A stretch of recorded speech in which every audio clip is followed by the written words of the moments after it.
Hello दोस्तों, free online teaching one में आपका स्वागत है। आज हम इस वीडियो में वर्कशीट 2020-21 विषय हिंदी विशिष्ट माह फरवरी कक्षा 7वीं की वर्कशीट का सॉल्यूशन देखेंगे। इसके पहले की वीडियो हमने आपको अंग्रेजी विषय की वर्कशीट का सॉल्यूशन प्रोवाइड करा दिया था।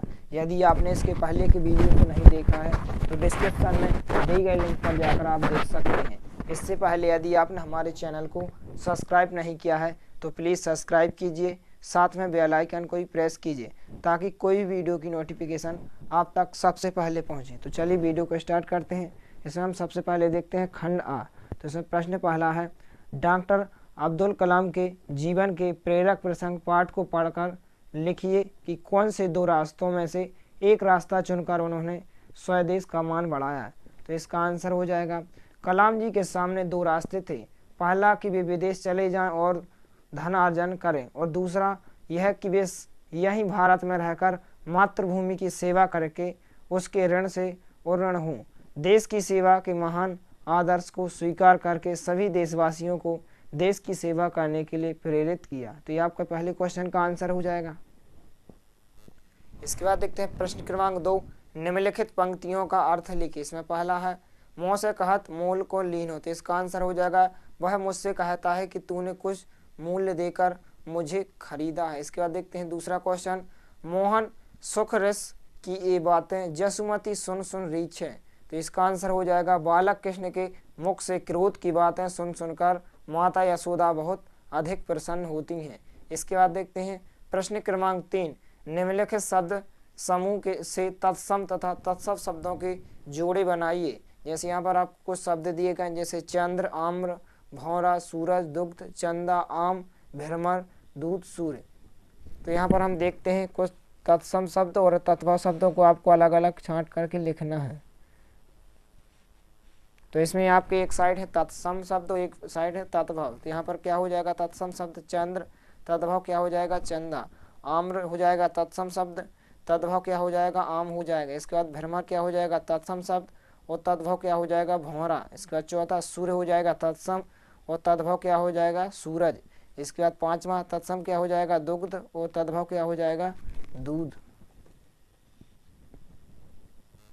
इसके बाद देखते हैं हम प्रश्न क्रमांक 4, निम्नलिखित शब्दों का वाक्य प्रयोग कीजिए। तो आपको यहाँ पर कुछ शब्द दिए गए, उनका वाक्य में प्रयोग करना है। तो पहला शब्द है बलराम, तो इसका वाक्य प्रयोग हो जाएगा, कृष्ण भगवान के बड़े भाई बलराम थे, बलराम हैं। इसके बाद दूसरा दुश्मन, तो दुश्मन वाक्य का प्रयोग करेंगे, हमें दुश्मन से सचेत रहना चाहिए। आपका आंसर हो जाएगा।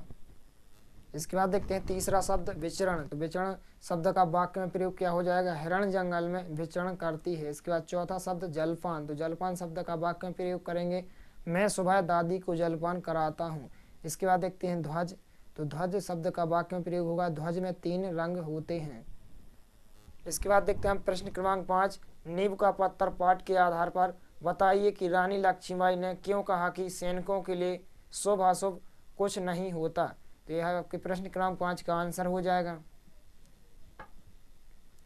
नींव का पत्थर पाठ के आधार पर रानी लक्ष्मीबाई ने सैनिकों के लिए शुभ अशुभ नहीं होता, क्योंकि आज़ादी को प्राप्त करने में जो भी सफलता और असफलता हाथ लगेगी वह तो देवता के अधीन है, परंतु आज़ादी की नींव का पत्थर बनने में हमारे लिए कोई बाधा नहीं डाल सकता। स्वराज को प्राप्त करना हमारा जन्म सिद्ध अधिकार है, इसलिए आज़ादी के लिए शुभ अशुभ नहीं होता है। तो यह आपके प्रश्न क्रमांक 5 का आंसर हो जाएगा।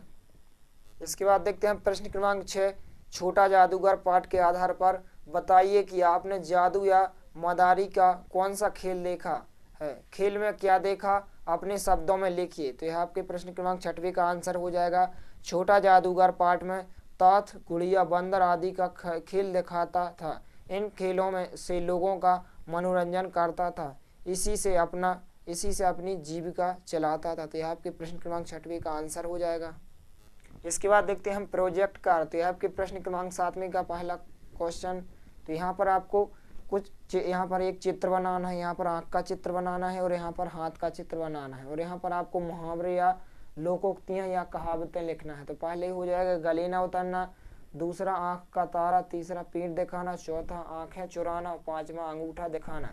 इसके बाद देखते हैं कुछ हाथ से संबंधित मुहावरे, कान भरना, छाती पर मूंग दलना, दांत खट्टे करना, और चौथा मुहावरा हो जाएगा हाथ खट्टे कर देना। इसके बाद पांचवा मुहावरा पाँव पसारना।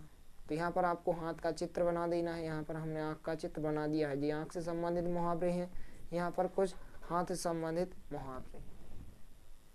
इसके बाद देखते हैं प्रश्न क्रमांक 8, दी गई शब्द पहेली को दिए निर्देशों के आधार पर भरिए। तो आपको कुछ निर्देश दिए गए, उनके आधार पर आपको पहेली को पूरा करना है। तो यहाँ पर पहेली है, इसको इस प्रकार से पूरा करना है।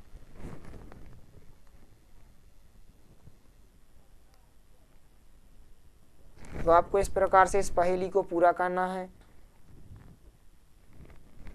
यदि वीडियो पसंद आए तो प्लीज़ लाइक कीजिए, दोस्तों के साथ शेयर कीजिए, और यदि आपने हमारे चैनल को सब्सक्राइब नहीं किया है तो प्लीज़ सब्सक्राइब कीजिए। धन्यवाद।